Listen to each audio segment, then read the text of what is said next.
Se aqui na rua aqui perguntar que se é a esquerda ou a direita que tá no poder, os caras vão falar que é a esquerda. E tu discorda disso Isso. porque tu é comunista. Comunista é uma lógica um pouco mais radical da parada.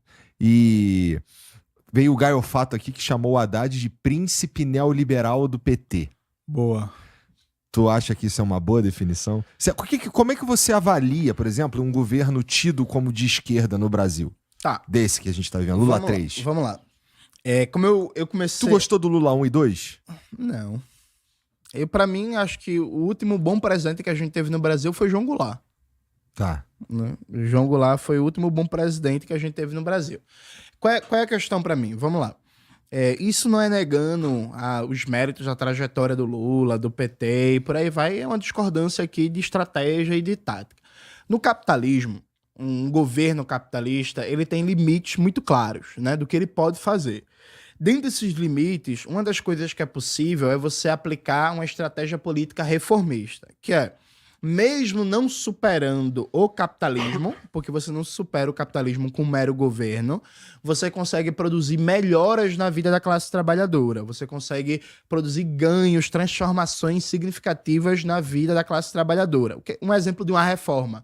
No Brasil, até a Constituição de 88, não existia sistema de saúde público. Só tinha os INAMPs, que era basicamente uma cobertura de saúde para quem tinha carteira assinada. E quem não tinha carteira assinada? Estava descoberto. Dependia de caridade ou não ia no médico, morria e era isso. O SUS muda a lógica de saúde no Brasil, bem ou mal, com todos os problemas, mas todo mundo tem, teoricamente, acesso à saúde na média, na alta e na atenção primária, né? Na atenção primária, na média e na alta complexidade. Uhum. Perfeito? Então, o SUS foi uma reforma. Aquilo mudou a dinâmica da saúde no Brasil. Tem um antes e um depois do SUS, beleza? Qual é a minha questão com o governo Lula?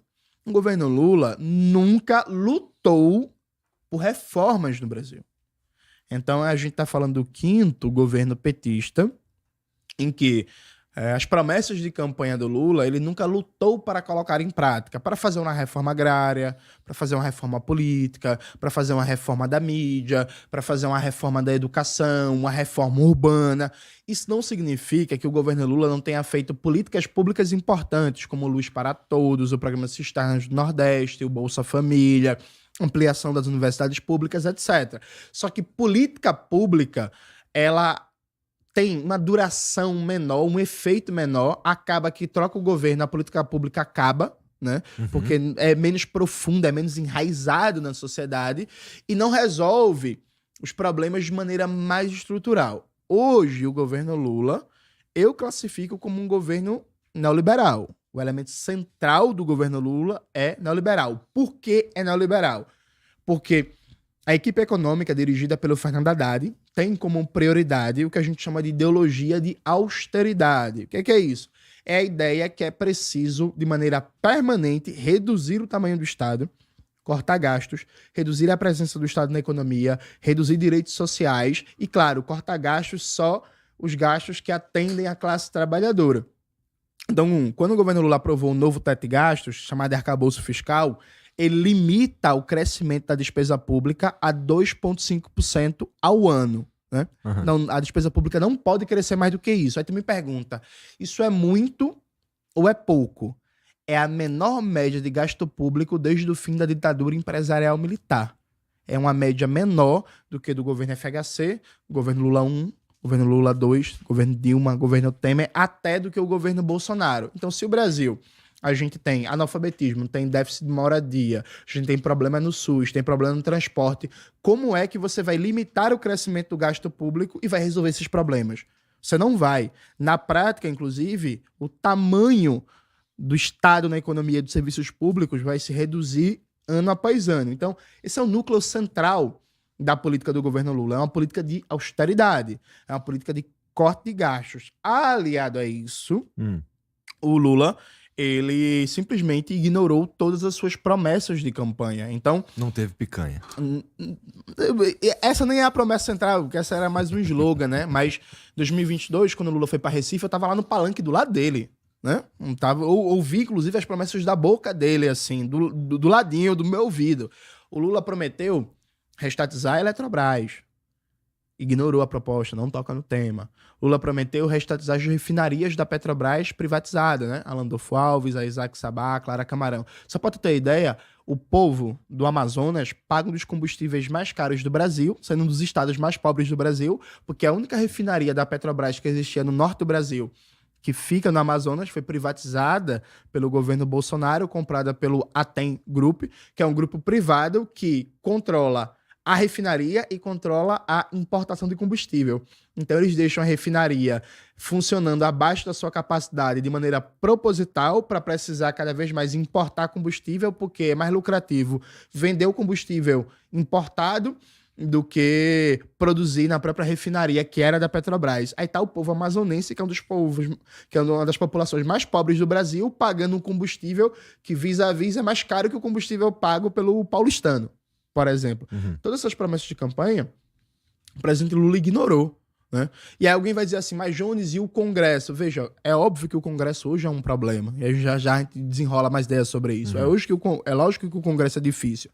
Mas, durante o governo Lula 1 e 2, ele governou com um Congresso muito mais vantajoso, chegou até 80% de popularidade, né? Chegou até a presidência da Câmara dos Deputados, inclusive tu, que é um pouco mais velho, tu vai lembrar que nos anos 2000, a conversa era que o problema não era a Câmara dos Deputados, que o problema era o Senado.